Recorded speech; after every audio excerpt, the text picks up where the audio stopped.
Hello అండి. ఈ సంవత్సరం మహాశివరాత్రి ఫిబ్రవరి 26వ తారీఖున బుధవారం నాడు జరుపుకుంటారండి. నిశితకాల పూజా సమయం ఫిబ్రవరి 27న రాత్రి 12:09 నుండి 12:59 వరకు ఉంటుంది. అంటే 1 గంట వరకు ఉంటుంది. శివరాత్రి వ్రతం పఠనా సమయం ఫిబ్రవరి 27న ఉదయం 6:48 నుండి 8:54 వరకు ఉంటుందండి. ఓకేనా అండి? మహాశివరాత్రి హిందూ ధర్మంలో అత్యంత పవిత్రమైన పండుగలలో ఒకటి. ఇది ప్రతి సంవత్సరం మాఘమాసం కృష్ణపక్ష చతుర్దశి నాడు జరుపుకుంటారు. మాఘమాసం కృష్ణపక్ష చతుర్దశి నాడు జరుపుకుంటారు. ఈరోజు పరమశివుని విశేషంగా పూజించి ఉపవాసం ఉండి రాత్రంతా జాగారం చేస్తారు.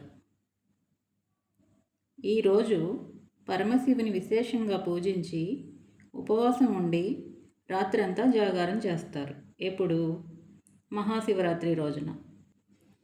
మహాశివరాత్రి యొక్క ప్రాముఖ్యత. శివపార్వతుల వివాహం. మహాశివరాత్రిని శివుడు పార్వతి యొక్క వివాహ దినంగా భావిస్తారు. ఈరోజు పార్వతీదేవి భక్తితో శివునికి ఉపవాసం చేసి రాత్రంతా జాగారం చేసినట్లు పురాణాలలో ఉంటుంది. మహాశివరాత్రిని శివపార్వతుల వివాహ దినంగా భావిస్తారు. ఈరోజు పార్వతీదేవి భక్తితో శివునికి ఉపవాసం చేసి రాత్రంతా జాగారం చేసినట్లు పురాణాలలో ఉంటుంది. లింగోద్భవం. మరొక కథ ప్రకారం ఈ రోజున శివుడు అగ్నిలింగ రూపంలో అవతరించాడని చెబుతారు. ఏ రూపం అండి? అగ్నిలింగ రూపం. ఇది సృష్టికి ఆదిమూలం అని భావిస్తారు. అగ్నిలింగ రూపాన్ని సృష్టికి ఆదిమూలం అని భావిస్తారు. భక్తి, తపస్సు, ఫలిత దినం. శివుని నిష్కల్మషంగా పూజించిన వారికి అన్ని పాపాలు తొలగిపోతాయని శాస్త్రాలు చెబుతున్నాయి. భక్తి, తపస్సు, ఫలిత దినం.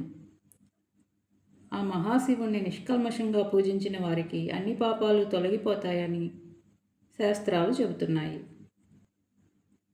శివరాత్రి ఆచారాలు. ఉపవాసం. భక్తులు పూర్తి రోజు ఉపవాసం ఉంటారు.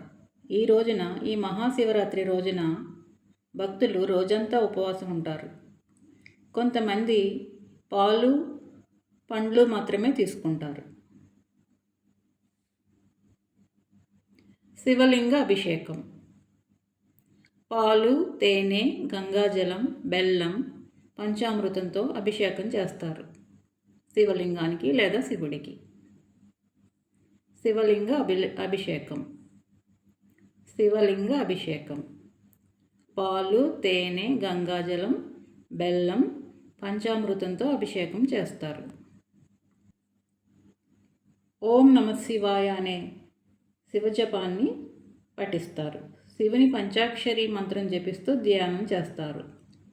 ఓం నమః శివాయ అంటూ శివుని యొక్క పంచాక్షరి మంత్రం జపిస్తూ ధ్యానం చేస్తారు. ఓం నమః శివాయ అంటూ శివుని పంచాక్షరి మంత్రం జపిస్తూ ధ్యానం చేస్తారు. రాత్రి జాగారం. శివుని భజనలు పాడుతూ, కథలు వింటూ రాత్రంతా శివధ్యానం చేస్తారు. శివుని భజనలు పాడుతూ, కథలు వింటూ రాత్రంతా శివధ్యానం చేస్తారు.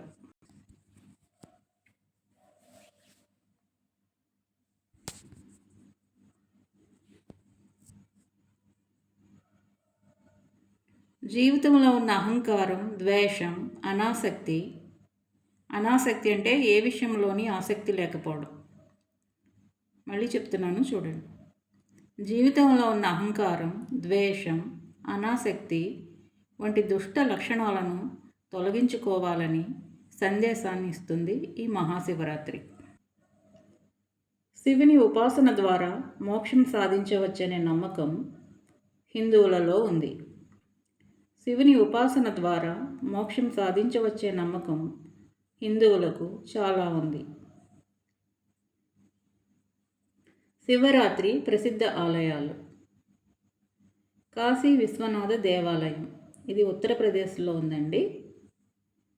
కాశీ విశ్వనాథ దేవాలయం, ఉత్తరప్రదేశ్. శ్రీశైల మల్లికార్జున స్వామి వారి దేవాలయం, శ్రీశైల మల్లికార్జున స్వామి దేవాలయం శ్రీశైలంలో ఉందండి, ఆంధ్రప్రదేశ్. కేదార్నాథ్ శివాలయం, ఉత్తరాఖండ్, కేదార్నాథ్ శివాలయం, ఉత్తరాఖండ్. త్రయంబకేశ్వర్, త్రయంబకేశ్వర్ మహారాష్ట్ర అండి, మహారాష్ట్రలో ఉంది. చిదంబరం నటరాజ ఆలయం, తమిళనాడులో ఉందండి. చిదంబరం నటరాజ ఆలయం, తమిళనాడు.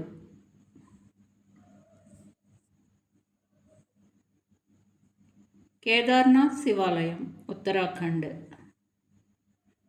త్రయంబకేశ్వర్ మహారాష్ట్ర, చిదంబరం నటరాజ ఆలయం, తమిళనాడు. ఈ మహాశివరాత్రి రోజున శివుని స్మరిస్తూ నిష్కల్మష భక్తితో పూజించి జీవన మార్గాన్ని ప్రశాంతంగా పుణ్యమయంగా తీర్చిదిద్దుకోవాలి.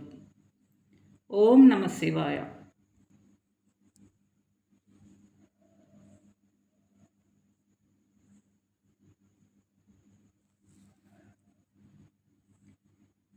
మళ్ళీ చెప్తున్నానండి, మహాశివరాత్రి ఈ సంవత్సరం ఫిబ్రవరి 26వ తేదీన బుధవారం నాడు జరుపుకుంటారు.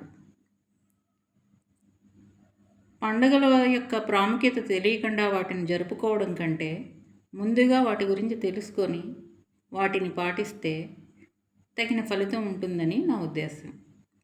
అందుకే ముందుగానే నేను మీకు శివరాత్రి గురించి చెబుతున్నాను. ఇంకా టైం ఉందండి. ఈరోజు 18th కదా, 18th అంటే ఇంకో 8 days ఉంది. ఓకేనా అండి? ఈ నెల 26వ తారీఖున మహాశివరాత్రి బుధవారం నాడు వచ్చిందన్నమాట. ఓకేనా అండి?